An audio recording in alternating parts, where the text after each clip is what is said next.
Voltamos, Brasil. E agora nós vamos falar de um assunto muito sério, viu, gente? Muito sério, muito importante. Eu acho que todo mundo deveria conversar em casa, ter esse diálogo, né? A gente precisa de doadores, a gente precisa de pessoas que conversem com seus familiares, né? Porque há uns anos atrás decidiram, muda no documento, no RG, muda o RG, quem é doador, deixa no documento e isso já vale. Em caso que venha óbito, se o seu documento tiver que ser doador, não precisa nada. Aí fizemos tudo, eu, né? Faço campanha 1000 anos atrás, já de doação, fiz os documentos e aí não vale nada, né? Se não for um ente querido na hora da doação, não faz, né? Então a gente vai falar agora sobre transplantes. Por isso que eu estou aproveitando e já pedindo para vocês terem esse diálogo e serem também doadores, gente. A gente precisa, para que haja, né, os transplantes, que as pessoas continuem, né, vivendo, tendo essa esperança de continuar, né? A gente precisa de mais doadores. Dr. Lucas Nassif, especialista em cirurgias gerais e do aparelho digestivo, membro da Associação Brasileira de Transplante de Órgãos, gente. Como a gente viu recentemente, o nosso amigo, né, colega, o Fausto Silva, né, apresentador, teve o transplante, fez o transplante, teve a nova oportunidade, né, recebeu o coração, essa nova chance de vida, né? E aí aconteceu mais um problema de saúde, né, doutor? Eu queria que você falasse um pouquinho. E agora tem que fazer um transplante de rim. Essa semana é uma semana bem simbólica para nós, né, que trabalhamos com transplante, muito importante. Eu acho que as suas palavras foram perfeitas nesse início do nosso papo, porque antigamente tinha essa burocracia da documentação, Sim. ter escrito. Às vezes as pessoas perguntam se a gente precisa ter algo em cartório, algum documento legal. Não, é só o futuro doador deixar bem formalizado com a família, expressar a sua vontade de ser um doador, né? Então, os doadores... Mesmo se a gente mudar para o RG, não vale. Porque eu mudei, se amanhã ou depois uma filha ou alguém decidir que não, a sua vontade não é respeitada. Na hora do óbito, né, a família que for lá representar aquele ente querido tem que expressar essa vontade de ser doador. E esse simples gesto, né, ele pode realmente ajudar diversas pessoas que estão necessitando de um transplante, né? E às vezes você consegue um simples doador que não vai mais estar aqui no nosso mundo. Vai ajudar quantas pessoas? Vai ajudar, podemos às vezes ajudar até 10 pessoas, 10 né? pessoas, o único Só doador? um doador. Se é um doador jovem, né? Consegue realmente aproveitar bastante órgão, bastante tecido, né? Então, e você acaba ajudando muitas pessoas que estão sofrendo na lista de espera. E essa lista de espera, né? É uma lista única, né? É uma lista única em todo o nosso país e é uma lista muito séria, né? Isso a gente tem que frisar bem. Não tem diferença de sexo, de cor, de dinheiro, pela tipagem sanguínea, pelas compatibilidades e pelo tipo de órgão a ser transplantado. E é uma lista única. Algumas entram por... Mas tem as prioridades, né? Porque todo mundo, a gente ouviu quando o Faustão fez, todo mundo falou, é porque o Fausto Silva que ele fez, passou na frente, que ele fez primeiro. O médico dele é um dos melhores do país, um dos mais respeitados, ele fez o transplante. Nós sabemos que quem está internado, se você estiver internado numa UTI e dependendo do seu estado de saúde, se você estiver nessa situação, você passa a ser prioridade nessa lista. Isso, perfeito. Alguns órgãos existem prioridades pela gravidade, né? O coração, por exemplo, foi o caso do Faustão, foi uma. E o tipo sanguíneo dele também é um tipo sanguíneo raro, né? Então você Qual que é o dele? É tipo sanguíneo B. B. Então o B, a gente tem menos doador, mas quando tem, são poucas pessoas na lista, né? E ele estava numa gravidade e ele passa na frente às outras pessoas. E agora, essa semana... Novamente ele teve que fazer outro transplante. Novamente, né? ele teve que fazer outro transplante e até saiu uma norma, um documento oficial da Associação Brasileira de Transplante de Órgãos esclarecendo isso, por que novamente ele conseguiu um transplante tão rápido, né? Aí o outro órgão dele alvo, o rim, agora ficou com uma doença crônica e ele, por já ser transplantado, ele acabou sendo priorizado, né? Ele passa na frente às outras pessoas que não têm um outro órgão transplantado. Então, para aquele primeiro transplante ter dado certo, os outros órgãos têm que estar funcionando. Então, o paciente ele é priorizado. Então, ano passado, por exemplo, de rim, foram quase 2.000 transplantes de rim no país. 30 pacientes tiveram essa priorização por já ter outro órgão transplantado. Então, isso não é tão incomum, outros órgãos sendo transplantados. É famoso também, né? E aí, ao invés da gente ficar falando, criticando, a gente deveria conscientizar todo mundo e todo mundo virar doador.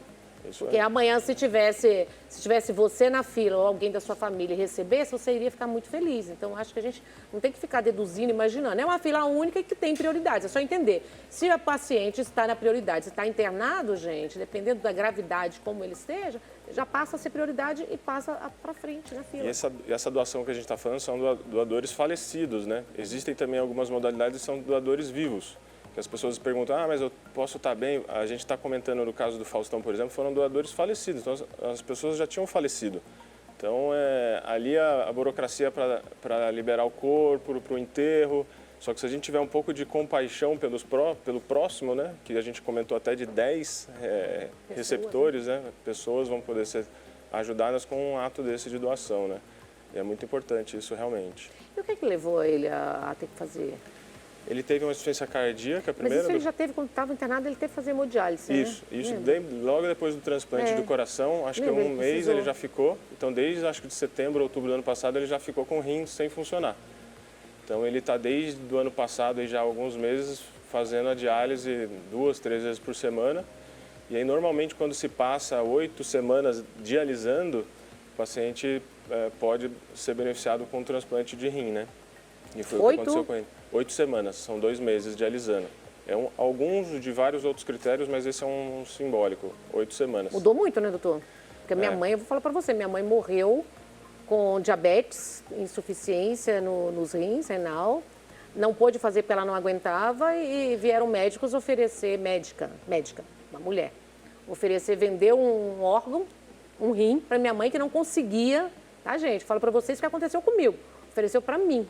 Não vou citar nomes, mas ela ofereceu para passar na frente, colocar, pagando X, bem alto, por sinal, para o rim, para uma pessoa que não conseguia nem fazer o transplante. Isso eu acho que depois mudou agora. É uma coisa assim que eu tenho que até repreender isso aí, que isso daí eu nunca... Mas faz tempo, faz 24 anos. Eu acho que é uma coisa bem rigorosa, bem criterioso hoje em dia como funciona. Mudou muito hoje em dia. É uma lista bem honesta, bem criteriosa, né? A gente ainda depende muito da doação para ter mais transplantes realizados, né? Mas... Quanto tempo existe essa lista, doutor? Quanto tempo?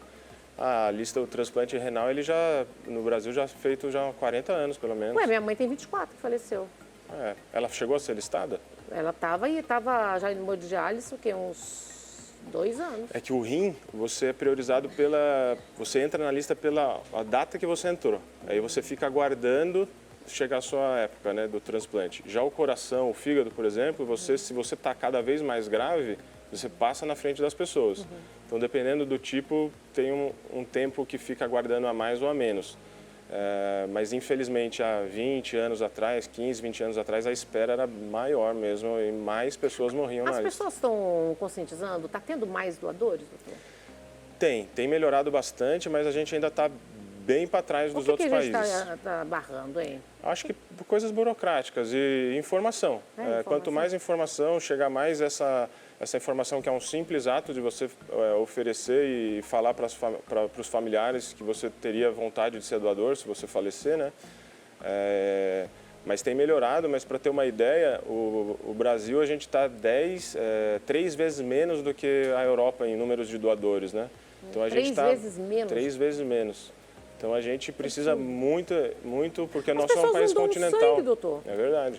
Gente, pelo amor de Deus, por falar nisso, doe sangue, viu? Os postos estão vazios, estão necessitando, os bancos de sangue estão necessitando de sangue. Sangue que é uma coisa simples. O homem pode doar a cada 3 meses, a mulher a cada 4 meses, entendeu? 24 horas depois que você doou, o seu sangue no seu corpo já está todinho, já recuperou tudo. Então, quer dizer, medo para quê? Simples, rápido, seguro e salva vidas. Se o sangue, que é uma coisa tão simples, as pessoas não estão doando, tem medo? Sangue é muito, para todo transplante, né? A gente tem que ter sangue. E agora com a dengue aumentou. Sim. Aumentou a necessidade por causa da plaqueta. E anemia, né? Então, sangue realmente para toda cirurgia, todo hospital sempre é necessário a doação, né? E isso é importante. Você pode doar em vida. 3 em 3 meses, 4 em 4 meses. É muito importante, realmente. É estranho, né? Porque a gente vê assim que parece que é só quando a dor é sua, só está na sua casa, na sua família, que te comove. Sim. Né? A gente que vive isso do outro lado ali no dia a dia, a gente vê muita história triste, mas tem muitas histórias felizes, né? E as histórias felizes, elas faz a gente animar e caminhar sempre olhando para frente. A gente vê esse progresso dos transplantes no nosso país, né? E as pessoas sobrevivendo. Antigamente as pessoas não sobreviviam, as pessoas tinham medo do transplante. Hoje em dia a gente fala transplante e o transplante ele fala em vida, né? E a pessoa continuar a ficar mais tempo em vida com seus familiares. Então, fala em doação, fala em transplante, a gente pensa hoje em dia em vida. Antigamente tinha um preconceito, chances, né? As chances eram menores, né? Hoje em dia está muito seguro, né? Hoje um transplante, uma cirurgia, ela é muito segura. A UTI, os anestesistas, a equipe de enfermagem, né? Os cuidados hoje são muito seguros. A evolução veio muito nos medicamentos, nas cirurgias, né?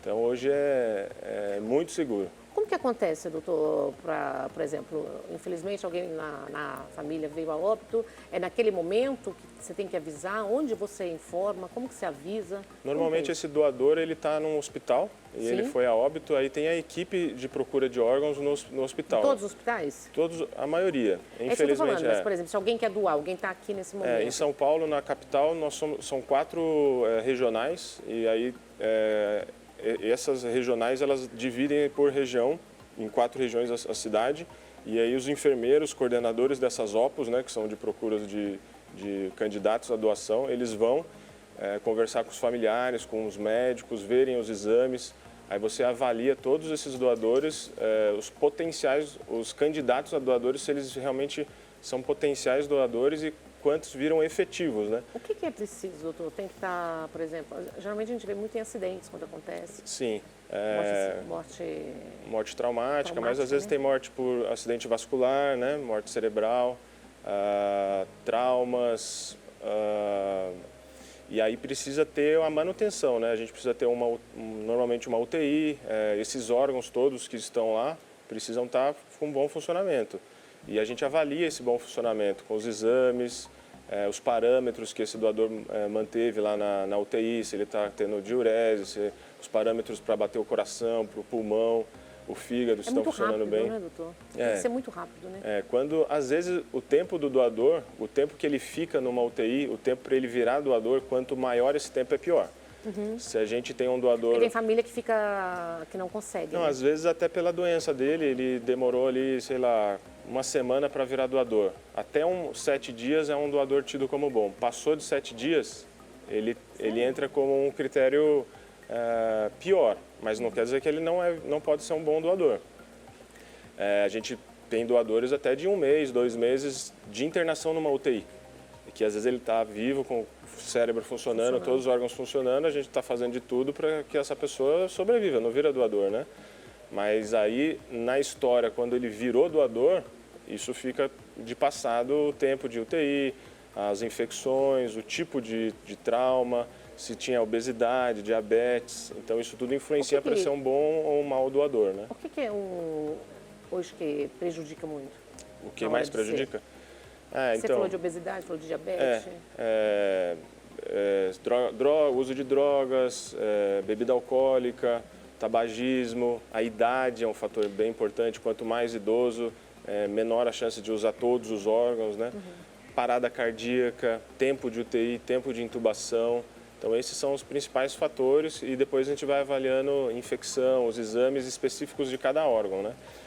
Quando tem um doador, é passado para as equipes, cada equipe é responsável por um órgão do corpo. E aí todas as equipes vão avaliando todos os dados de cada doador.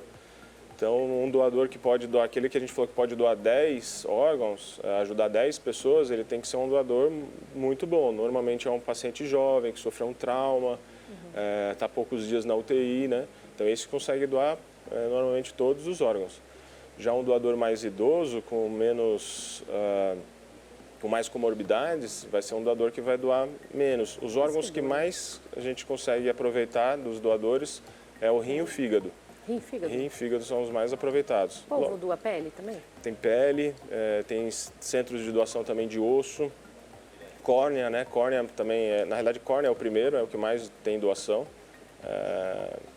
Então, córnea, rins, peles, tecidos, aí coração, isso é uma curiosidade, pulmão. agora uma curiosidade pessoal. A doação, você disse que pode ser feita, por exemplo, o rim, no caso, a doação fez. Pode ser em vida, que a gente sabe que alguém pode doar. Sim. O que leva a essa escolha? Esperar, entrar na fila para esperar por uma doação? Sempre quando a gente fala de um doador vivo, a gente está colocando em risco uma pessoa rígida, né? E normalmente um familiar, uma pessoa que vai ser submetida a uma cirurgia para ser doador. Se a pessoa tem a condição de entrar numa fila e aguardar um órgão inteiro, um órgão de um doador falecido, é melhor, porque você não tem esse problema de submeter uma pessoa rígida a uma cirurgia para ser doador, né? Ele vai ter algum dano ao longo prazo? A grande maioria das doações em vida que são feitas, o doador recupera bem. E esse doador em vida ele tem que ser também uma pessoa exemplo de saúde perfeita, né? Tem que ser uma pessoa jovem, sem nenhum problema de saúde. Aí ele pode ser um doador em vida. Mas se a gente consegue evitar e usar quanto mais a doador falecido, você acaba não tendo essa situação de botar uma pessoa a mais procedimento de cirurgia, né? Dr. Lucas Nassif, rede social, como nós encontramos você? Estou no Instagram. Ele ali? No Instagram, dr.lucasnassif, Nassif com C, _ gastrocirurgia. Aí eu coloco minhas coisas do dia a dia, o que eu faço, cirurgias, perguntas de pacientes, bastante interação. Também tem meu site, que é lucasnassif.com, onde tem os endereços, telefones. Estamos à disposição para falar sobre transplante, cirurgia. Uma mensagem, então, para todo mundo? Sejam doadores e falam para os seus familiares a vontade de ser doador. A importância de poder ajudar pessoas com um simples gesto, já não mais em vida, de você ajudar tantas pessoas, né? Continuar vivendo, né? Continuar vivendo. Obrigada, Isso aí, de viu? nada. Volta mais vezes. Pode deixar. Fica à vontade aí, doutor. Tá. Olha, agora vamos mudar o assunto, né? Mas já deixamos a mensagem para vocês. Sejam doador, gente. Façam uma boa ação. Imagina, eu já doei tudo. Tá o cabelo, se precisar, a gente doa tudo. Maravilhosa, Daé. Tudo bom, querida? Bem-vinda. Muito obrigada. Eu adorei tudo o seu trabalho aqui, ó. Scrapbook, como decorar um álbum de fotos, viu, gente? Decorar suas fotos também. Daí a Casa Grande, empresária. Qual a origem do scrapbook? Scrapbook. Ele começou na Inglaterra e depois ele ganhou força nos Estados Unidos. E há mais ou menos uns 20 anos chegou aqui no Brasil e está tomando força, assim, de uns 8 anos para cá. É lindo, né? É lindo.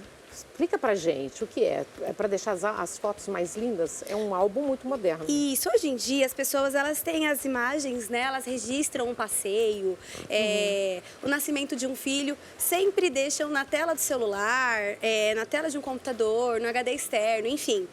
E hoje nós materializamos isso, nós fazemos álbuns, então cada álbum é um tema diferente, né? Esse aqui, por exemplo, é do meu filho, que completou 18 anos agora, então eu fiz uma retrospectiva. 18 anos. Nova desse jeito? Que linda! E eu fiz uma retrospectiva, desde quando ele nasceu até os 18 anos. Então, nós guardamos as memórias em álbuns, né? Então, coisas abstratas que a gente consegue pegar, folhear, sentar, de repente, com a família. Pode abrir? Pode, fica à vontade. Só para você que está em casa ver, gente, ó. Vamos pegar ele, né? Isso. Qual o nome dele? Davi. Ó, vou mostrar o Davi aqui para vocês, ó. Só para vocês verem mais ou menos. Ó. Oh, meu Deus. O álbum ele tem bastante interatividade. Então ele abre portinha aqui, ó. Você pode abrir. Ele é todo diferente. Ele é bem diferente.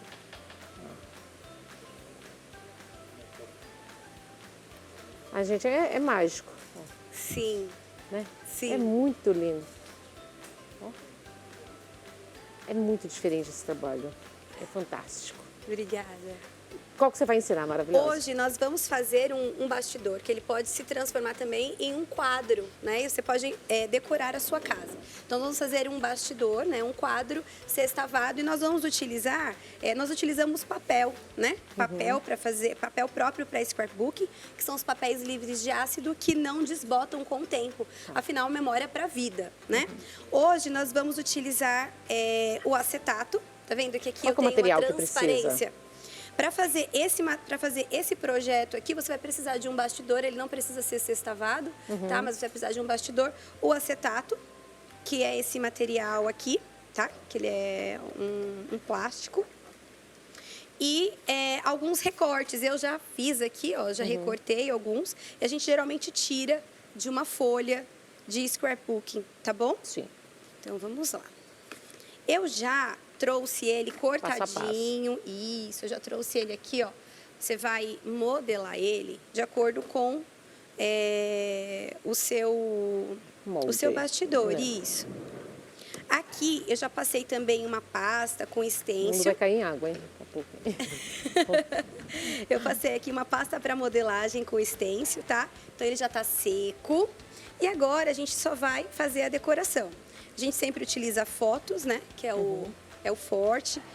Daí, tem como fazer um scrapbooking sem foto? Pode. Aí você que escolhe. Mas o scrapbooking mesmo é o registro de memórias, tá? Eu gosto muito de usar, Nani, as rendas. Então, ó, a gente recorta aqui e vai colando. Você pode usar uma cola especial ou simplesmente a cola quente. Então, você vai dando pinguinhos de cola quente, não precisa ser muita. Você vai dando pinguinhos de cola quente e montando o seu layout. Quais os cuidados depois, hein? Pra limpar. Um sequinho. Você não pode, né, expor ele, não pode deixar exposto ao sol, né? É ideal mesmo para deixar dentro de casa. Por exemplo, se você deixa ele na luz, não que o papel vai desbotar, porque ele é pronto para isso mesmo, para não desbotar. Mas pode ser que as fotos ela dê uma desbotada, tá? Independente se você revelou num lugar especializado para fotos, se você fez a impressão em casa. Eu faço a impressão no próprio estúdio e numa impressora própria para fotos. Aqui, ó, eu gosto de utilizar muitas rendas e flores. Eita. E aqui você vai colocando de acordo com o que você gosta, tá vendo, ó? Ah, daí eu achei essa grande, eu vou tirar. E tudo isso a gente vai dando um pinguinho de cola quente e vai colando. Fica 10 vezes mais charmoso que os álbuns, Ah, né? fica sim. Geralmente, as pessoas elas gostam de começar fazendo os layouts, a gente chama esse trabalho de layouts, tá? Você consegue fazer ele em vários tamanhos, você consegue fazer o tamanho de 30 por 30. Então, o pessoal gosta de começar treinando assim e depois ele vem para os álbuns. E você ministra cursos também? Sim, nós temos uma escola de scrapbooking em Santo André, São Paulo, uma escola de artesanato, na verdade, e eu ministro aulas de scrapbook e temos aulas online também. Bacana. Sim. Através de onde? Da plataforma? Plataforma da Hotmart. Ó. E aí, tudo que você tiver, que você gosta, que você olha e você fala assim, nossa, dá para colocar no meu scrapbooking. Todo o material é sempre muito bem-vindo. Eu gosto muito de usar aviamentos, rendas, botões, ferragens, eu gosto bastante de utilizar. Fica lindo, né? Fica um ar romântico. Exatamente. Ele tem vários estilos, o scrapbooking ele tem vários estilos. Tem os estilos mais modernos, o estilo mais Clássico, minimalista, né? Mais clássico. E tem o estilo mais romântico, que é esse, que a gente chama de shabby chic. Ele é mais romântico mesmo. Ó, aqui eu coloquei as fotos, tá vendo que aqui eu tenho uma transparência. Poderia sim ter feito com um papel, mas eu quis fazer diferente. Então, aqui eu tenho o acetato, tá? A renda, as fotos e as flores. Agora eu posso acrescentando os recortes, todos os recortes de papel. Você vai encaixando, você vê que eu não saio colando tudo, né? Eu coloco pinguinhos e agora, ó, eu vou encaixando aonde eu gosto, aonde eu acho que vai ficar legal. Você vai encaixando e vai colando. E não tem certo e errado, sabe? Não é como você fazer um ponto e você ter que desmanchar porque fez errado. Não, é o seu gosto. Eu gostei de colocar aqui, Daia. Você colocou ali, mas eu quero colocar aqui. Pode? Pode. Pode sim, é livre. É bonito, né? Você tem que olhar e tem que gostar, você tem que se ver no projeto. Tem que ter a sua essência sempre nos projetos. E você faz por encomenda também, pedidos? Olha, eu já fiz muito. Eu comecei com encomendas, né? Eu tive uma depressão pós-parto, eu tenho 3 filhos. E no meu filho do meio, eu tive uma depressão pós-parto. Eu sou pedagoga, psicopedagoga. E eu encontrei o scrapbooking nessa busca de uma terapia, sabe? E aí eu encontrei o scrapbooking, me apaixonei, gostei. E hoje é do que eu vivo. Ó, esses aqui, ó, você vai colocando, vai enfeitando, tá vendo? Ó, são botõezinhos, meia pérola. Mas você não faz mais pedidos, né? Hoje, para encomenda, é difícil. Só se, assim, por exemplo... Aquela louca querendo fazer uma encomenda, Não, né? Então. Eu tô vendo esse romântico seu, tão a cara da minha filha mais velha. Nossa. Então, a gente pode conversar. Vamos conversar depois. Vamos conversar. Lindo trabalho. Olha, tá vendo, ó? Aqui são escritas de acrílico, olha só. Que fofo. Lindo, né? É muito delicado. Gratidão à vida. E aí você... Mas é muito diferente, né? Ele é muito fofo, diferente, muito é muito especial. romântico. Exatamente. É É muito especial. Ele é muito direcionado, né? Então, você faz... A pessoa que recebe, ela vai se sentir, lógico, ela vai se sentir muito... homenageada. Porque é feito exatamente... Com essa intenção. Com essa intenção e muito personalizado. Né? Então, por exemplo, se a pessoa não gosta de rosa, não tem por que eu colocar rosa no projeto, né? Olha só, aqui eu dei uma leve colada, tá? Mas, ó, é basicamente isso. Você pode ir acrescentando e colocando mais elementos, mais recortes, mais flores. E aí você que... Eu trouxe só um resuminho pequenininho do que é o scrapbook. Convida todo mundo, então, para aprender, fazer cursos, estudar. Qual a rede? Convida? A rede... Gente, o meu Instagram é o Daia Casagrande Estúdio, tá? Aí, ó, só seguir a Daia. Isso, só seguir Daia Casagrande Estúdio. Nós oferecemos cursos, temos cursos presenciais na nossa escola e temos também cursos online. Qual que é o Insta da escola? É o mesmo, Daia Casagrande Estúdio. Tem o link lá.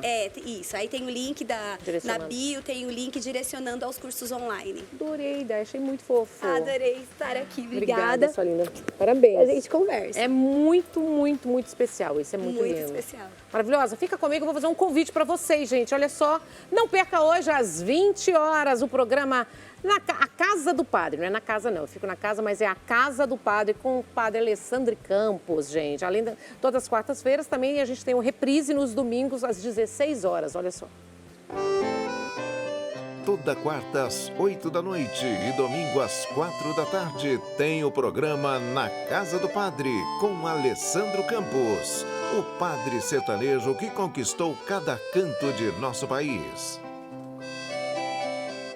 Muita música, causos e celebração com os grandes nomes do sertanejo raiz. E, claro, o carisma que só Alessandro Campos tem.